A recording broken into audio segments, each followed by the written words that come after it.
as a beginner, it is wise to start with major well-established coins like.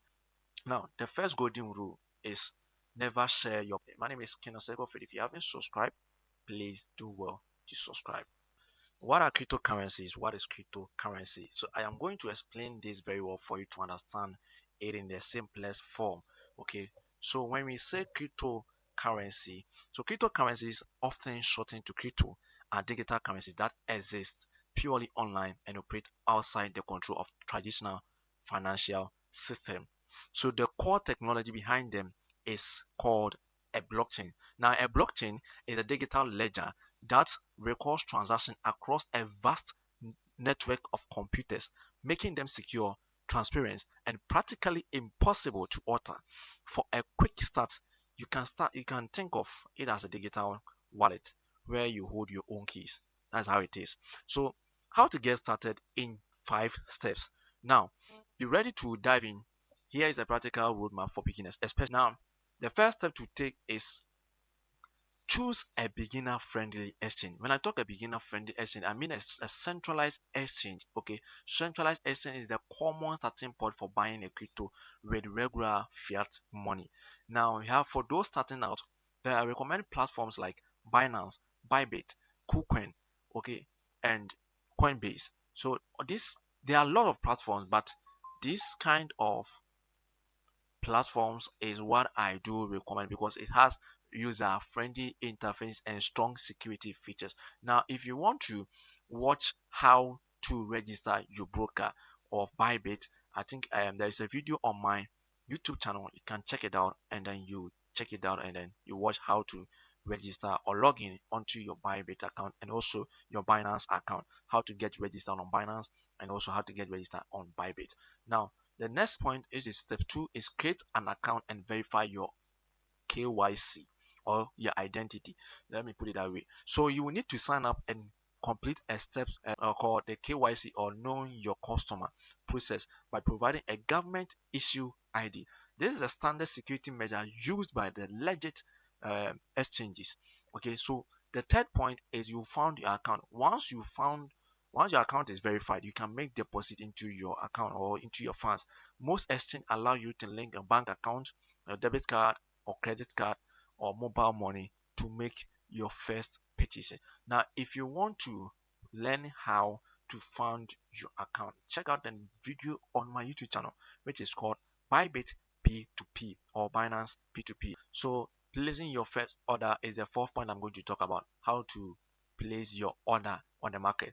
Now, you choose crypto as a beginner. It is wise to start with major well-established coins like BTC, which is Bitcoin. We have ETH, which is Ethereum.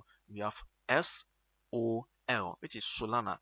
These coins are often recommended because it helps you to learn the fundamentals without high risks of smaller new tokens. Okay, now you need to start small. You don't need to buy a whole coin. Start small. Bitcoin is divisible down to 8 decimal places with the smallest unit, which is called the Satoshi. So you make your purchase, decide how much you want to spend, and execute a market order. So execute a market order means buying at the market current price. Now the fifth point is consider your storage options. So where you store your crypto is very crucial. It's very important. So for beginners, I do recommend using hot wallet, which is the digital wallet. So you can initially leave your crypto on the exchange, but for better security transfer and then for better security, you transfer it to the software wallet, which is the MetaMask or the OKX, or you have the Trust Wallet too. We have the Phantom, we have Ton. There are different kinds of wallet. We have Meta, different kinds of wallet available. But all these wallets are available in application form. I mean, they are apps. You can get them from App Store or Google Play Store on your phone, and also you can get it on your PC.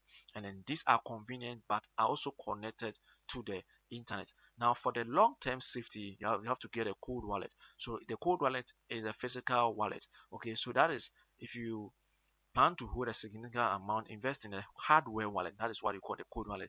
So a hardware wallet, we have something that like Ledger, we have something like the Trezor. These are physical devices that you store your crypto offline and making it immune to online hackers. Now, the next point I'm going to talk about is keeping your crypto safe.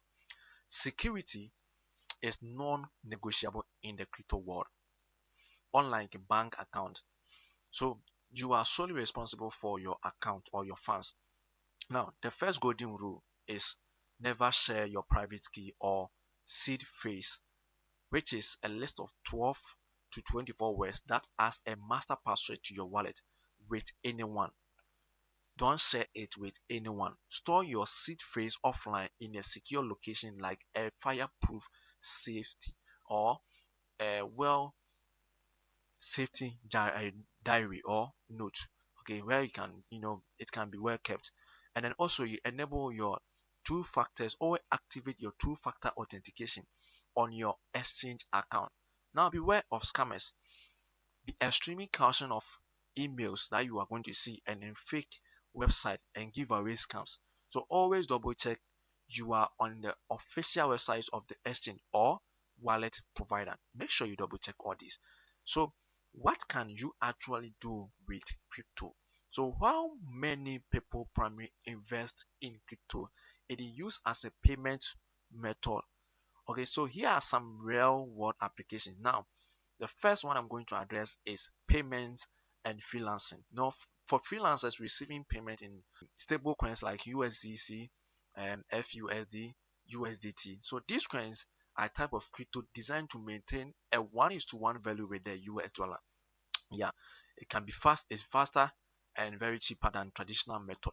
And then bypassing any international transfer and delays and fees. Okay, now we have the next important one to consider, which is cross-border remittances. So it's increasing uses for sending money across borders to family, loved ones, often with lower fees than traditional money transfer services.